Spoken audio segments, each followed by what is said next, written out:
It's hard to imagine where anime would be without Dragon Ball Z. While others such as Akira, Robotech, and Sailor Moon laid the groundwork, Dragon Ball Z knocked anime into Western mainstream success. What followed was a major motion picture, merchandise, and lots of video games, most of which haven't been very good. So, is Dragon Ball Xenoverse 2 worth it?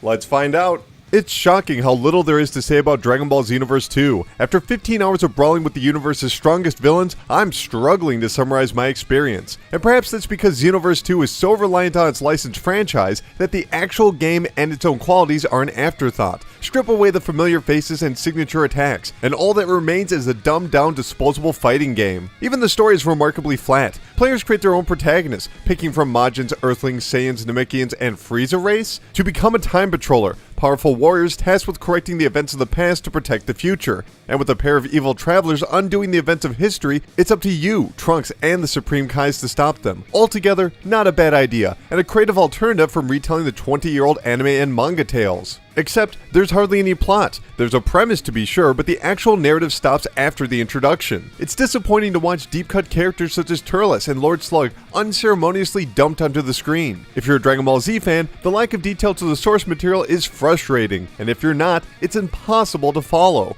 Worse yet, the alternative timelines are never given a chance to deviate from the established stories, with the only exception being your character's involvement. As it is, it's just random fights from the 4 famous sagas, without any backstory, context, or character. Okay, fair enough. After all, Dragon Ball is all about world-destroying martial arts, and Xenoverse certainly has the recognizable energy blast and fast action of the series. Problem is, you won't want to use any of it. Performing most attacks outside of a small handful of combos is deeply detrimental. In fact, the first string of attacks from the tutorial carried me through the entire game. Punch, punch, punch, punch, dash, punch, dash, punch, punch, punch, teleport, punch, punch, punch. Somehow, I thought I was missing something, so I entered the online versus mode. But no, everyone is wise to the system, and equally trying to catch opponents in the exact same patterns. Even the online co-op was a race to see who could do it first and get the most hits. Of course, there are other moves and techniques, but utilizing any of these will leave your fighter open for, you guessed it, that combo. When it comes down to it,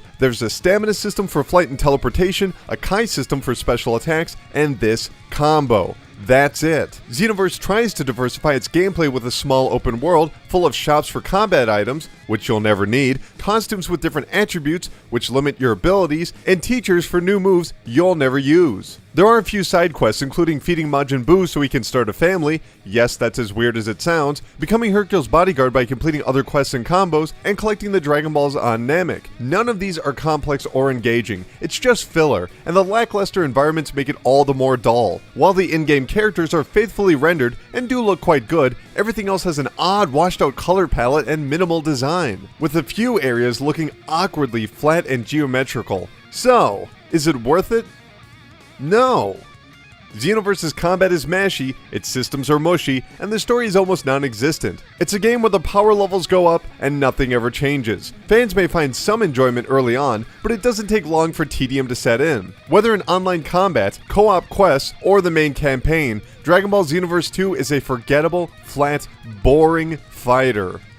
Dragon Ball Xenoverse 2 is currently available on the PlayStation 4, Xbox One, and PC for $60. If you've had a chance to play it, let me know what you thought, and if you haven't, let me know if you plan on picking it up. My name is Colin Tanner, and I'll see you in the next video.